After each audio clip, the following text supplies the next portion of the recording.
Queridos, se fôssemos tentar definir Deus, poderíamos dizer que Deus, ele é vida. E se fôssemos definir a vida, poderíamos dizer que a vida é Deus. Deus é vida, a vida é Deus. E a vida que temos nada mais é do que uma parte finita que Deus coloca em nós daquilo que Ele é em porção infinita. Então Deus coloca em nós parte do que Ele é. Então, se vivemos, é porque recebemos esse dom gratuito da vida, que é a essência de Deus. E Deus, quando nos dá a vida, Ele acredita, e acredito eu, que deveríamos viver essa vida de forma abundante. Não devemos desperdiçar a vida, devemos vivê-la de forma intensa, com sabedoria e também com temor. É desta forma que deveríamos viver a nossa vida, não deveríamos desprezar a vida. Agora, para viver a vida de forma melhor, acredito e julgo eu que precisamos de uma administração. Para aproveitar melhor a vida, para viver melhor a vida, precisamos de uma administração. E quando nós vamos entender um pouquinho sobre o que é administrar, sobre a administração ou administrar são sinônimos do termo política. Então, quando falamos sobre política, estamos falando de um termo que nasce na Grécia Antiga para poder administrar a polis. A palavra política é originária de polis. Polis é sinônimo de cidade. Polis significa cidade. E na Grécia Antiga tínhamos cidades-estados. Então, para administrar as cidades-estados, administrar as cidades, precisamos de uma política. Política e administração são a mesma coisa. Em tese, todos nós somos políticos. Exemplo, a nossa família fala muito da nossa política do lar. O nosso tempo aproveitado ou não, fala muito da nossa política ou administração do tempo. Os nossos relacionamentos conturbados ou não, falam muito também da nossa administração relacional.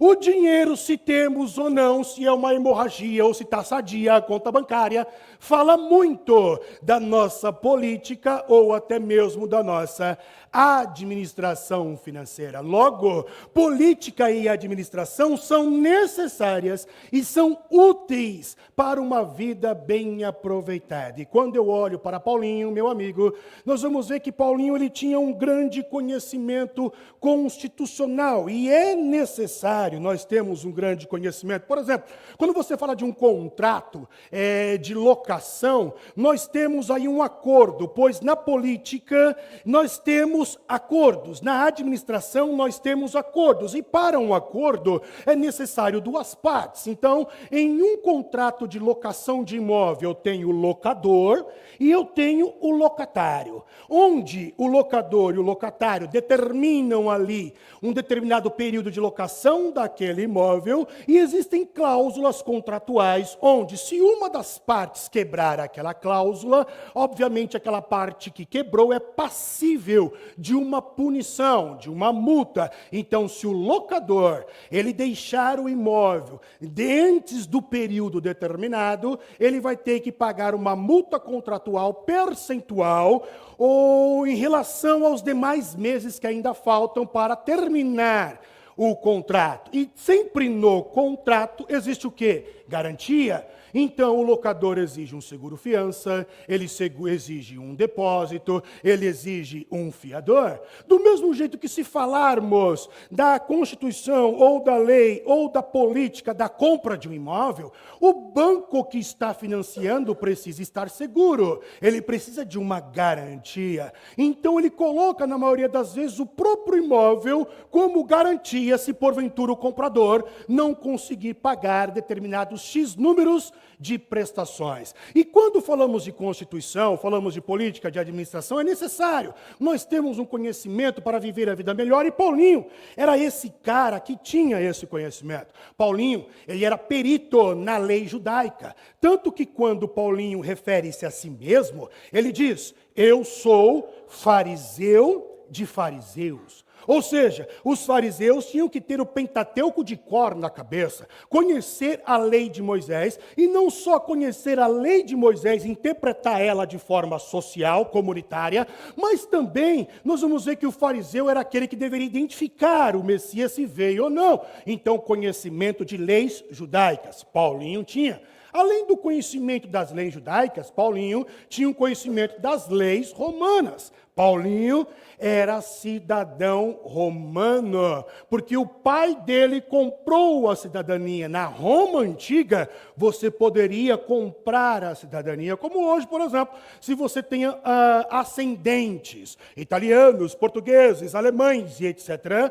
você vai lá, começa a dar entrada na dupla cidadania e você paga taxas. O que você está fazendo? É um direito teu por ser descendente, mas você paga a taxa. Do mesmo jeito que Roma antiga fazia. Vendia a cidadania. Paulo, além de ter conhecimento constitucional, ele também conhecia a cultura de outros povos, tanto que lia as literaturas daquele povo. Exemplo, Atos, capítulo de número 17, verso de número 28, Paulinho, quando chega no Areópago, ele prega para os filósofos gregos. E quando Paulo começa a pregar para os filósofos gregos, Paulo, detentor e conhecedor da cultura e da literatura daquele povo, Paulo usa, inclusive, uma frase de um dos filósofos. Paulo lia a filosofia grega e Paulo vem e diz, porque nele vivemos, nele nos movemos e nele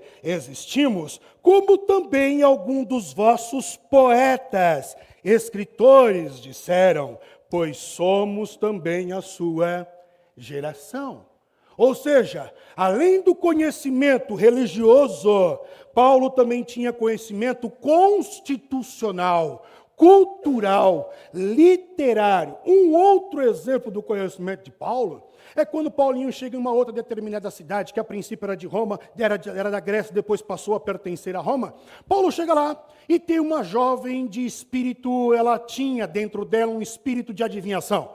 Paulo entende o que há naquela jovem. Aquela jovem ela foi oprimida pelo diabo espiritual, e aquela jovem foi oprimida, abusada e usada pelo diabo carnal, que atende pelo título da espécie humana. Então nós temos dois tipos de diabo.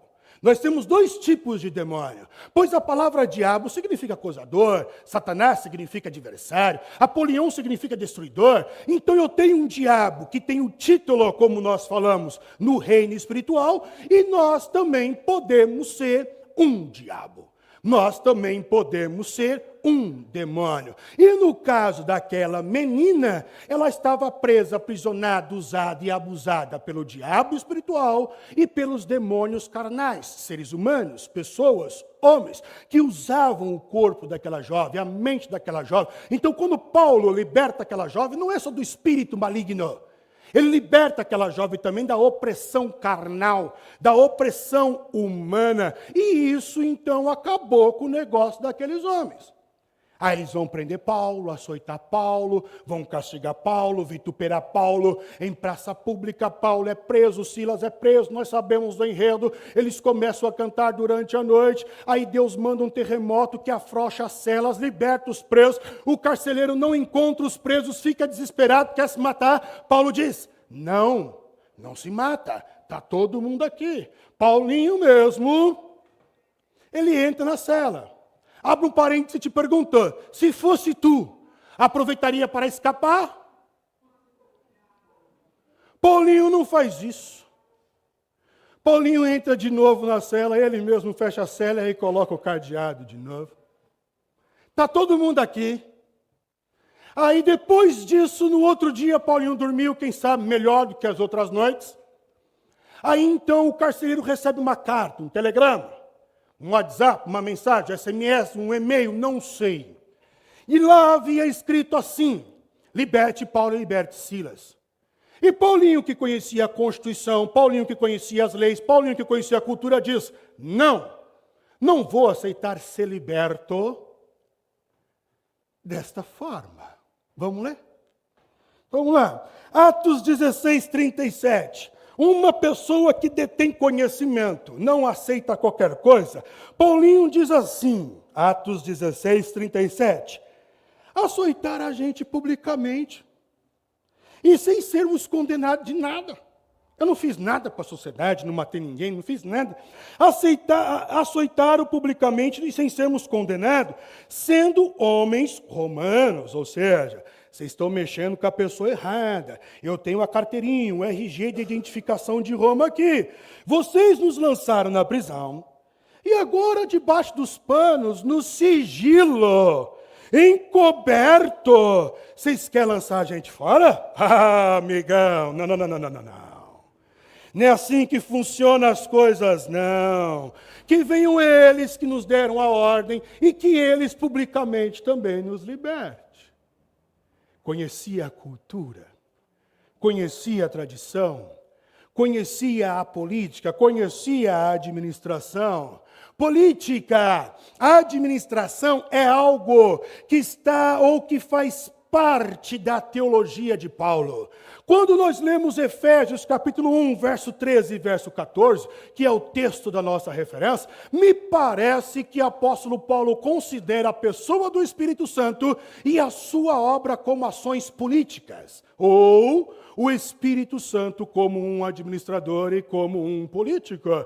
Porque os dois termos que Paulo usa, referindo-se ao Espírito Santo, são termos de conotação política. E quais são os termos? Paulo usa a expressão penhor e usa a expressão selo.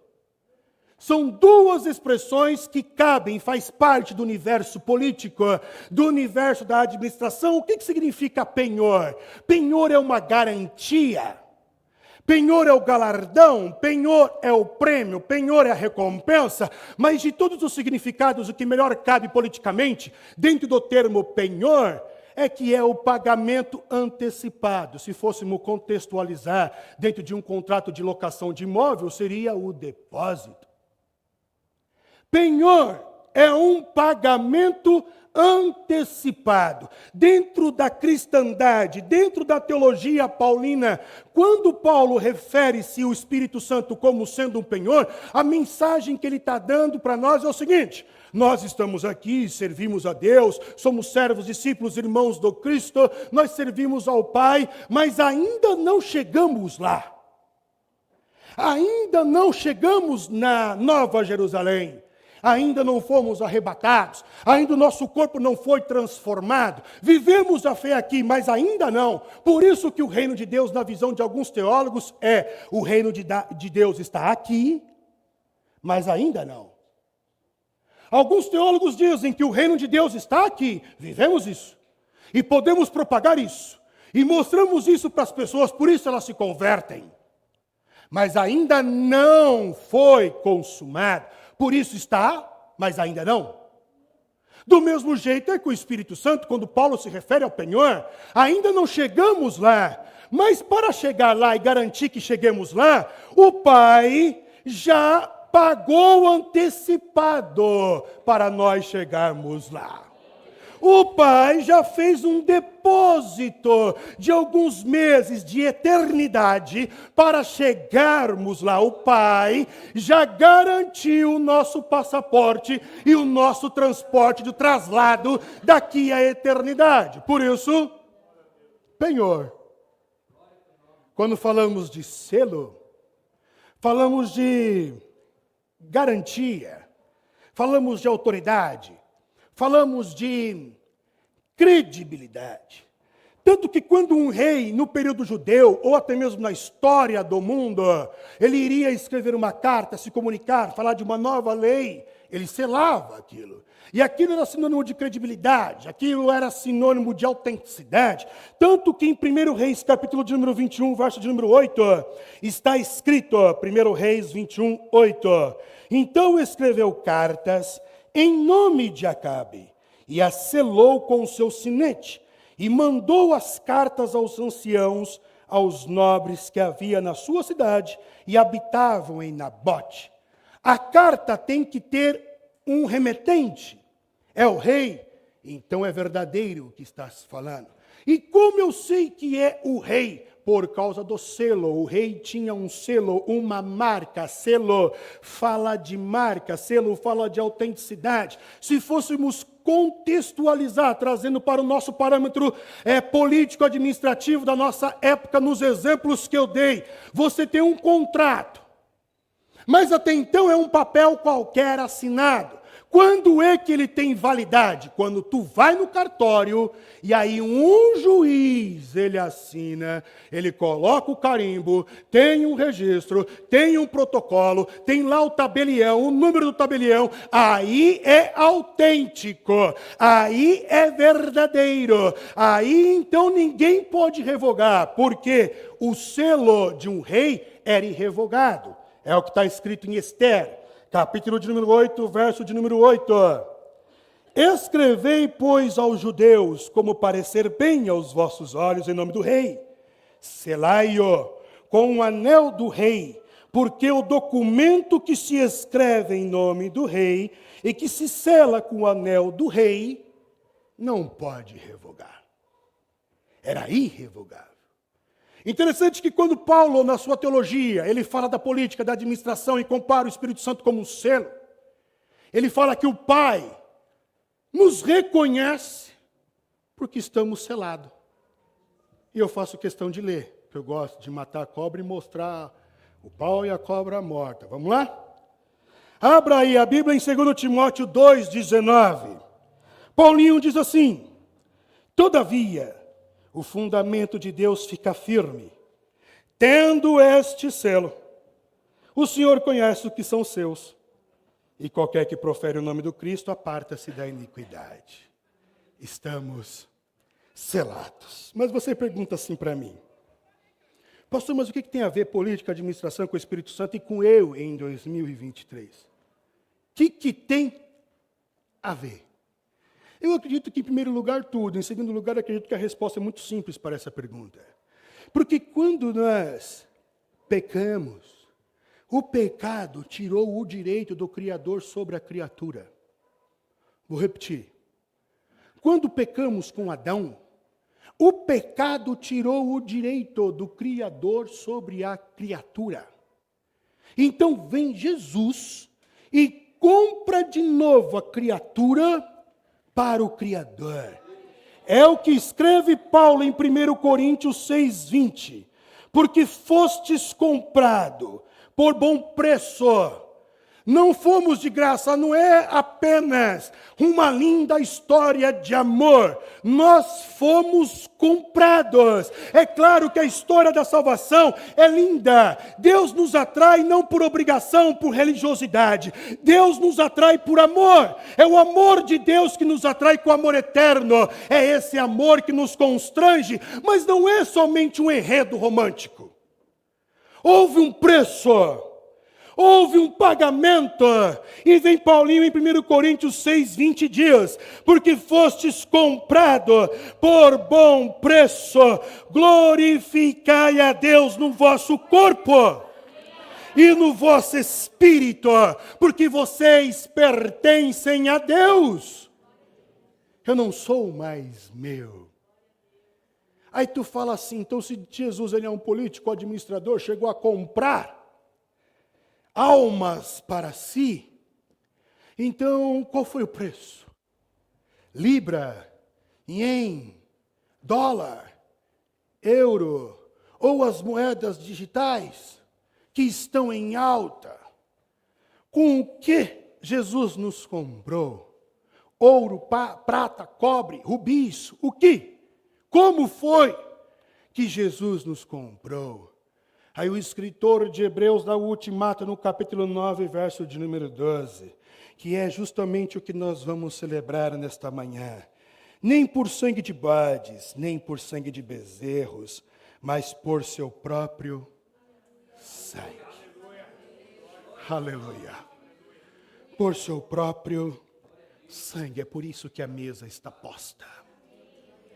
Porque todas as vezes que nos reunimos aqui, em memória dele, estamos lembrando do sangue, do preço que foi pago por cada um de nós. E aí então possa ser, porque se existe algo que o diabo é, é atrevido e insistente. O diabo, ele é atrevido e o diabo, ele é insistente. Porque ele sabe que ele já está derrotado. E ele sabe que nós somos mais do que vencedores. Ele sabe de tudo isso, mas ele continua tentando. Então ele é insistente, ele é perseverante. Então, possa ser que este mesmo diabo, ele chegue em Jesus, que foi o comprador. E aí, Jesus está sentado na mesa. Jesus, muito bem educado, pede para de fato ele sentar. Há quanto tempo você não vem no meu gabinete, Satanás? Senta aí, capeta. E aí o capeta senta. E aí Jesus troca uma ideia, você quer uma água? Você quer um café? Aí Jesus pede para um dos diáconos da cozinha trazer uma água para o capeta. Ou você acha que Jesus faria o contrário? Porque ele nos ensinou a amar o inimigo. O diabo senta. Aí o diabo cruza as pernas com um paletó, uma gravata, porque se tu acha que o diabo é feio, tu também está enganado. Aí fala assim, o seguinte, parabéns, Jesus, o senhor está de parabéns, porque o senhor resolveu morrer a morte deles, né? Para que eles tivessem a tua vida. O Senhor resolveu descer lá, se esvaziar da sua glória, da sua divindade, se esvaziar da sua majestade, se esvaziar de você para ser um deles. Atitude heróica. Parabéns. Pena que a DC e a Marvel não colocam o Senhor como super-herói, né? Mas o Senhor está de parabéns. Só que é o seguinte, não existe nada comprovando, nada comprobatório de que eles são teus. É apenas um sangue derramado. Ou é apenas uma cruz, ou é apenas uma morte, de um cara como o senhor que resolveu bacar, ou ser um herói. Então, eu vim aqui revogar. Eu quero o meu direito sobre eles, porque não tem nada comprobatório. Aí Jesus, quem sabe, olha para ele e fala, Satanás, você está tão enganado em relação a isso. Você que é um profundo conhecedor das Sagradas Escrituras, você não sabe o que foi que eu falei lá em João? Eu disse lá em João que eu não deixaria eles órfãos, que eu enviaria o outro Consolador. E este outro Consolador, o Espírito Santo da verdade, é o penhor. Ou seja, é a garantia e o pagamento adiantado de que eles são meus. E o Espírito Santo também é o selo. Eu identifico quem é meu, porque eles estão selados, marcados, registrados no tabelião dos céus, registrado pelo sumo juiz, que é o nosso Pai. Eles estão registrados, marcados. Então você veio revogar o quê? Por isso Paulinho se enche. Lá em Romanos, ele não se aguenta, pelo menos é assim que eu interpreto a sua literatura. Paulinho, ele não se aguenta, ele diz assim, nenhuma condenação há para os que estão em Cristo Jesus, que não andam segundo a carne, mas segundo o Espírito. Nenhuma. Mas por esse mesmo motivo, Paulinho, sabendo do fato valioso que é ter o Espírito Santo como carimbo, registro, depósito, penhor, selo, Paulinho escreve em Efésios 4:30 dizendo, não entristeçais o Espírito Santo, no qual fostes selados para o dia da redenção. Paulo sabe que se você está registrado, protocolado, é selado, é marcado, você tem um pagamento adiantado por você mesmo, você está garantido e protegido. Mas se você entristece, afasta o Espírito Santo, inibe ele de agir na tua vida, não deixa Deus te transformar, te moldar, você continua compactuando com o pecado, sabendo que é errado, não luta, não faz o mínimo esforço possível para deixar, o mínimo esforço possível para se comprometer. Você abandona, não quer que o Espírito Santo haja. E você percebe que é o Espírito Santo. Então aí ficamos vulneráveis. Mas quem está selado, quem está marcado, protocolado, tem o Espírito Santo como penhor, escreveu João na sua primeira carta, no capítulo 5, verso de número 18, que o maligno não toca. Vamos ler? Sabemos que todo aquele que é nascido de Deus não peca, mas o que de Deus é gerado conserva-se a si mesmo. Quem é que promove a regeneração? O Espírito Santo. Então, de quem é gerado, conserva-se a si mesmo. E o maligno não toca. Se ele quisesse ir andar, ele vai ter que fazer como ele fez com Pedro. Onde Jesus olha para Pedro e fala, Pedro. Estava orando essa noite aí, Pedro. Audiência. Estava trabalhando em home office com o pai. E aí uma chamada de vídeo, o pai falou para mim que o diabo apareceu lá e queria se andar contigo. Está selado. Ele não pode chegar arrombando as portas e querendo fazer o que quer, não. Ele não pode. Então, se você teve dúvidas de quem você é até hoje, em Cristo Jesus, em o nome de Jesus, que essa dúvida caia por terra hoje. Você é selado, pertence a Deus, e o maligno não pode te tocar. Por isso eu oro com veemência, para que este ano de 2023, você e eu andemos com a cabeça erguida, dignos de um filho de Deus, selado, marcado, registrado, protocolado. Andemos, avancemos, prossigamos, não permitamos as portas do inferno nos parar, não permitamos a tristeza nos parar, não permitamos a depressão nos parar, não permitamos os obstáculos nos impedir, não permitamos os obstáculos de desculpa amarrar o nosso ministério. Possamos seguir, avançar, progredir, porque nós já somos vencedores nessa história. O sangue do Cristo nos garante isso. A comunhão do Espírito Santo nos garante isso. Você está selado. Que Deus os abençoe.